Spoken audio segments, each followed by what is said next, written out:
I don't think I'm going to post twice this week. Girl, the week has been long. It's Thursday. And it's literally not even Friday yet. My week has been a week. Actually, no one cares. Um I want to talk about, obviously, read the title, but I introduced the video and then I kind of like explained the title, and I was inspired by the title. I literally, it like came to me in a dream. But yesterday, um, yeonjun of TXT posted Jenny challenge, like Jenny, and um, basically, I want to talk about Yeonjun being the gateway drug to a better self concept. Stay with me. It sounds crazy, but stay with me.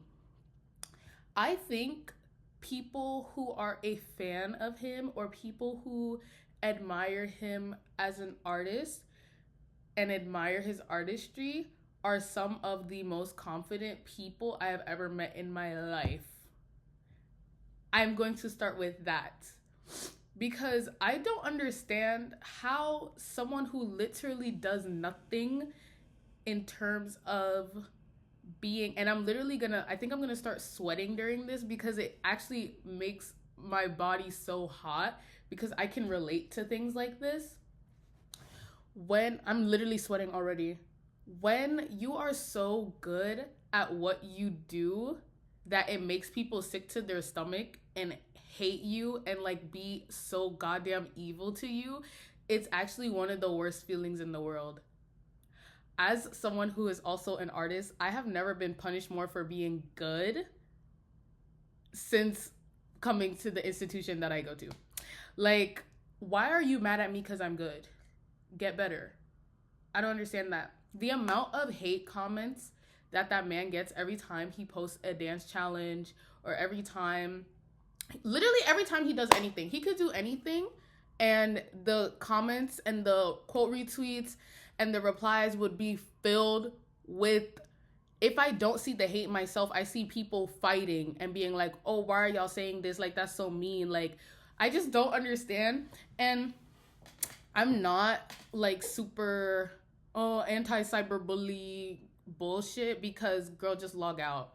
But also, don't be saying stuff on the internet like that. And I don't know. It's just like, you shouldn't be saying things like that on the internet. You shouldn't be saying things like that at all. But the fact that you're saying it because you're on the internet and like people are not gonna know it's you or find you, or like you're not gonna have any real consequences, that's so crazy to me. Like, I never opened my phone and thought, let me get on my iPhone, let me get on twitter.com and let me say, fuck this person, they should die, ugly, untalented, for no reason.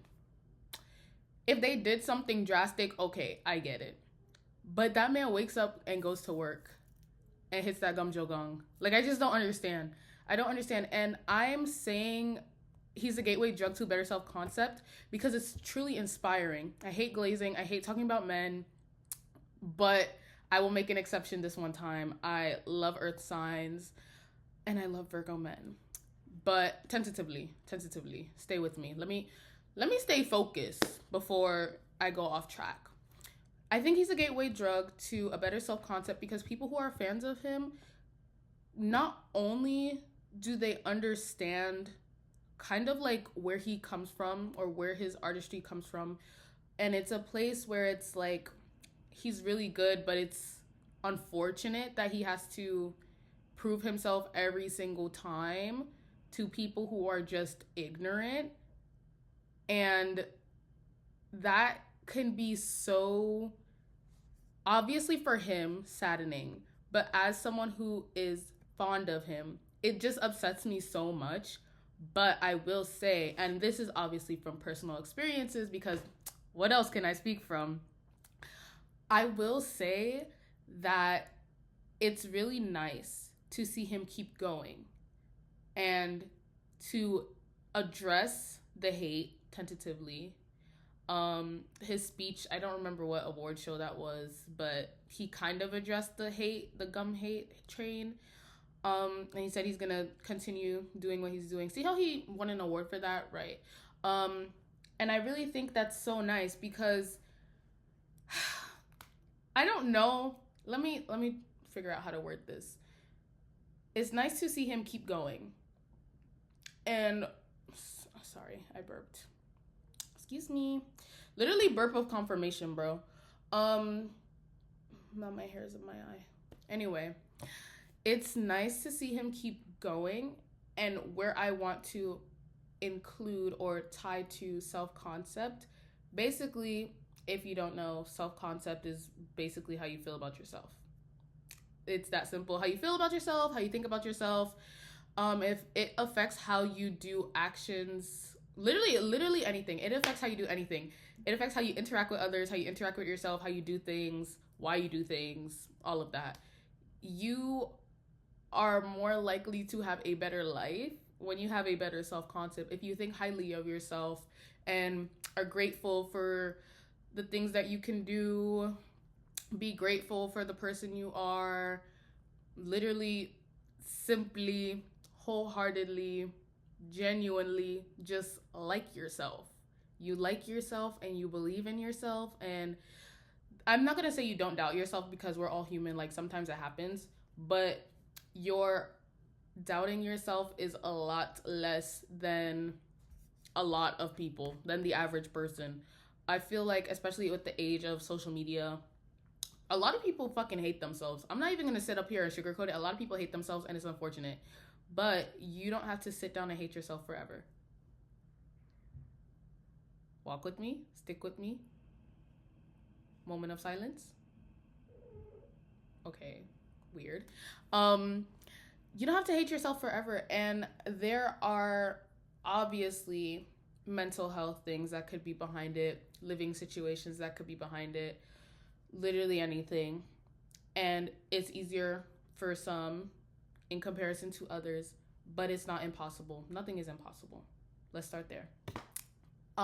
I personally had a bit of an issue with self-concept growing up, and I will say it was influenced by the people I was hanging out with, and that kind of stuck with me for a while. In middle school, I don't think I was obviously not, because I'm 22 now. Why would I be the best version of myself? That's what I was going to say.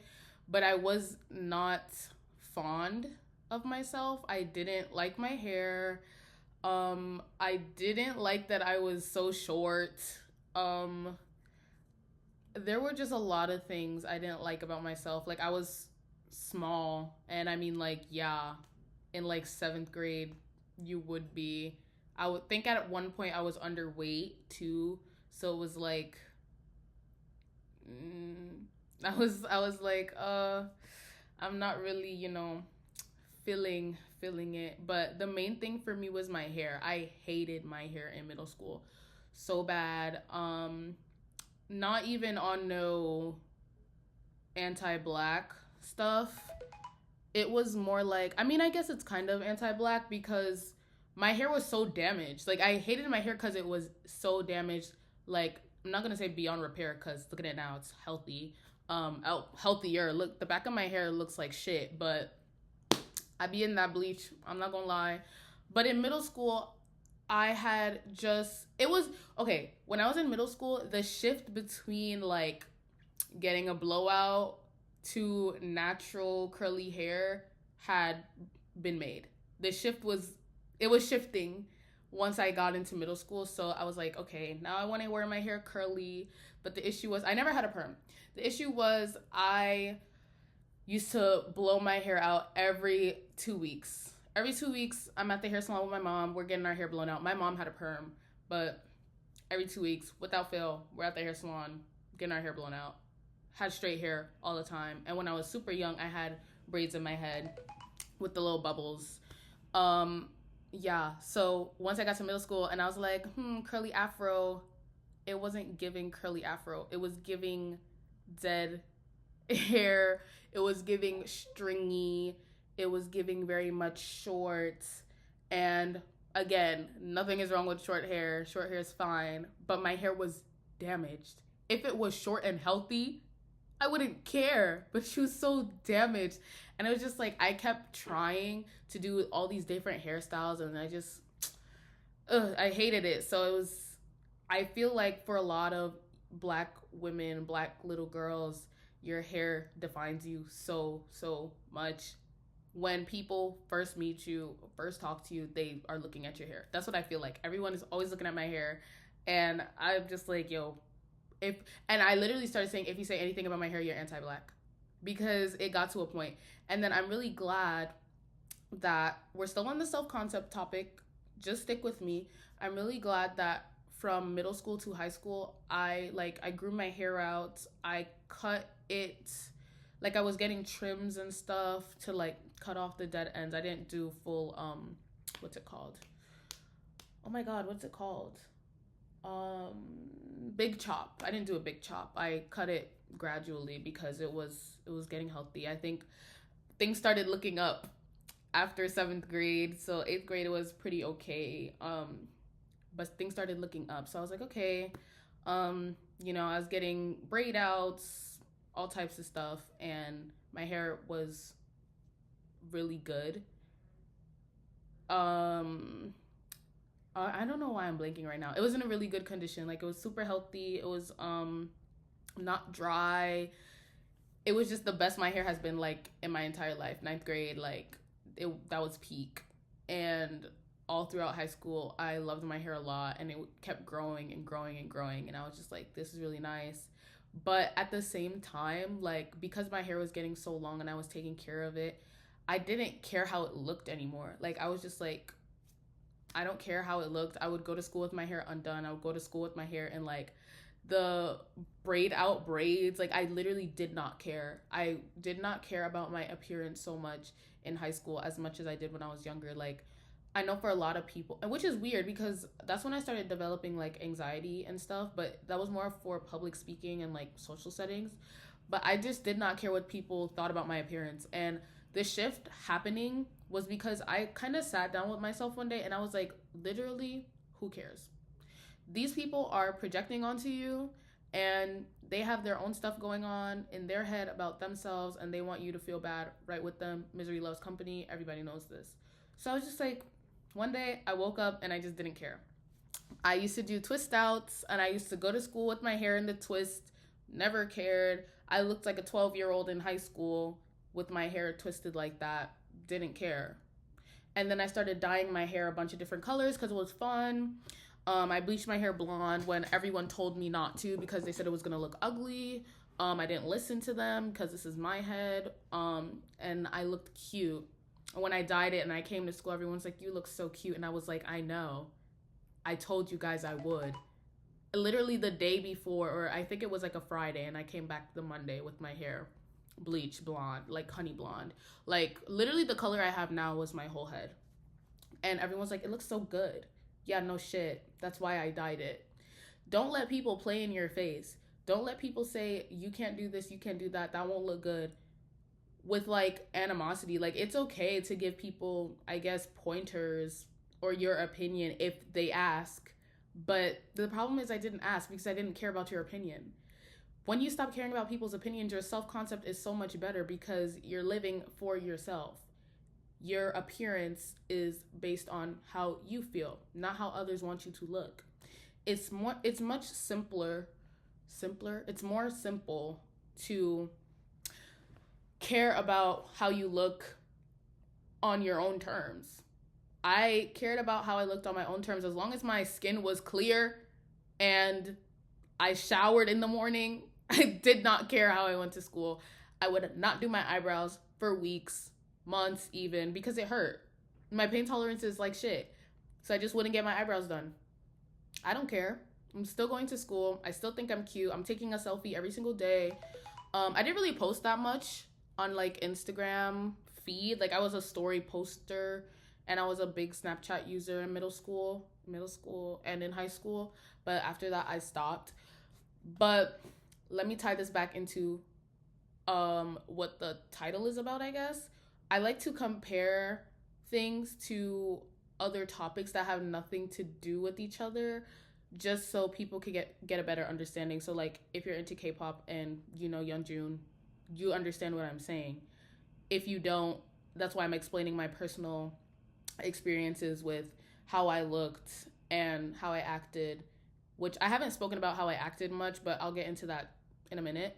But that is literally what helped my self concept. And as a fan of Yeonjun, I'm just like every time I see him, I'm just like yes. I'm just like yes because like I get it. I literally get it, and I get it on a level that a lot of people do not get because your self concept or your self esteem is terrible. And I can't relate to that. I can no longer relate to that. Also, when my self esteem was bad, it wasn't that bad. It was just like, damn, I look a little rough today. And yeah, I look a little rough today. I've been looking a little rough lately. I used to think I was annoying. Um Yeah, I used to think I was really annoying. And now I think I still am annoying, but now I just don't care. See how, like, two things can be true at once. I can be annoying and still be happy with myself. Now I take pride in being annoying because that's just who I am as a person. I'm annoying sometimes.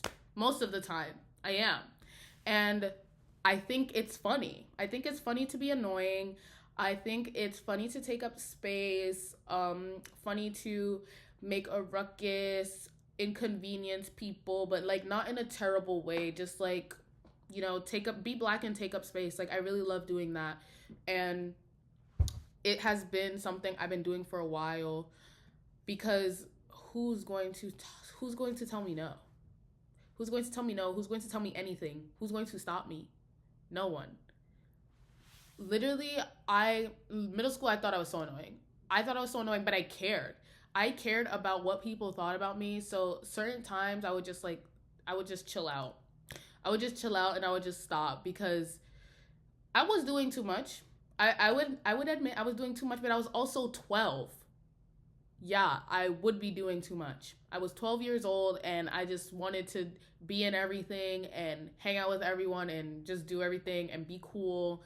And it just didn't work out. I mean, I guess I was popular, but not in a good way. Like, I was always in drama.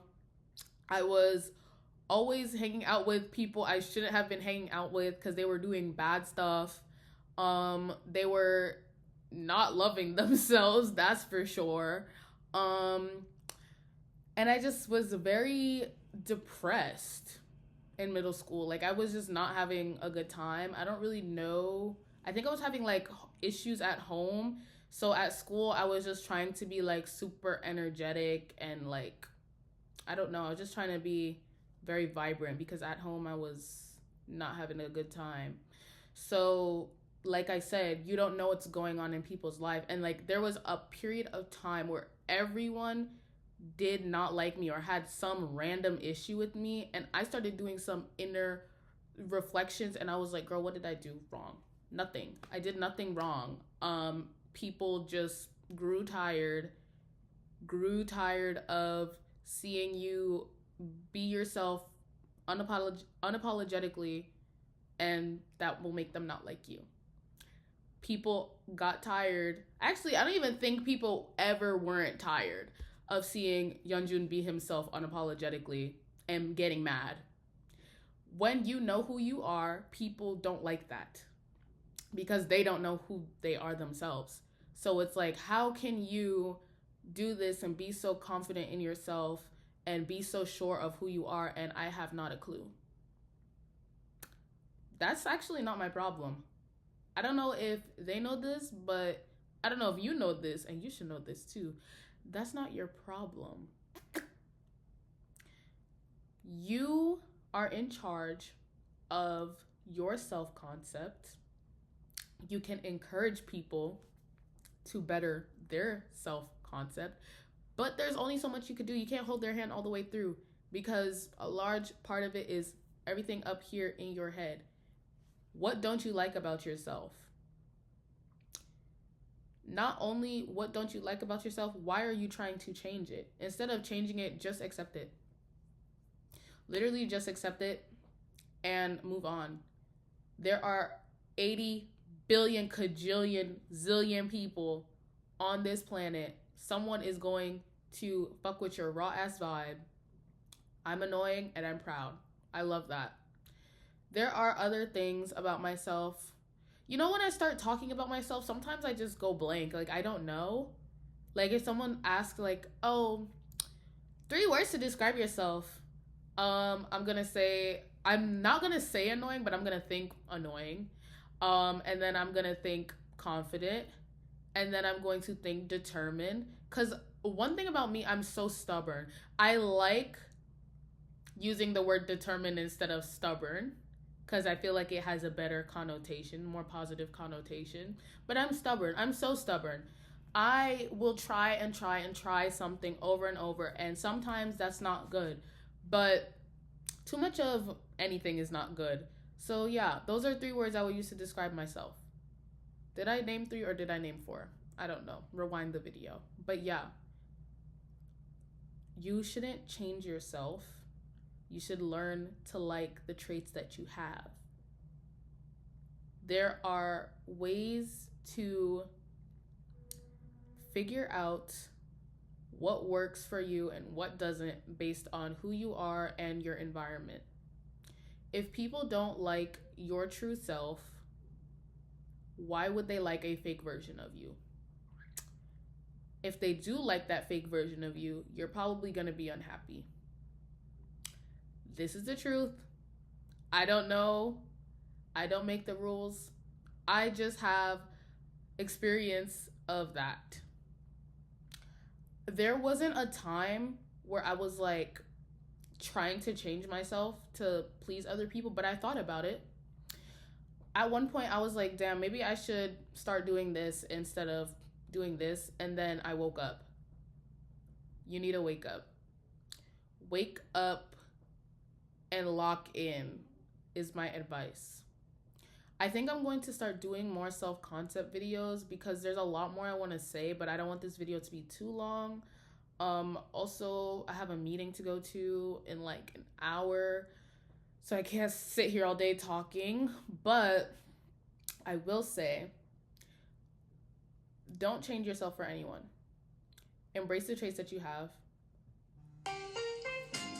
And with that, I will end the video because someone from California is calling me.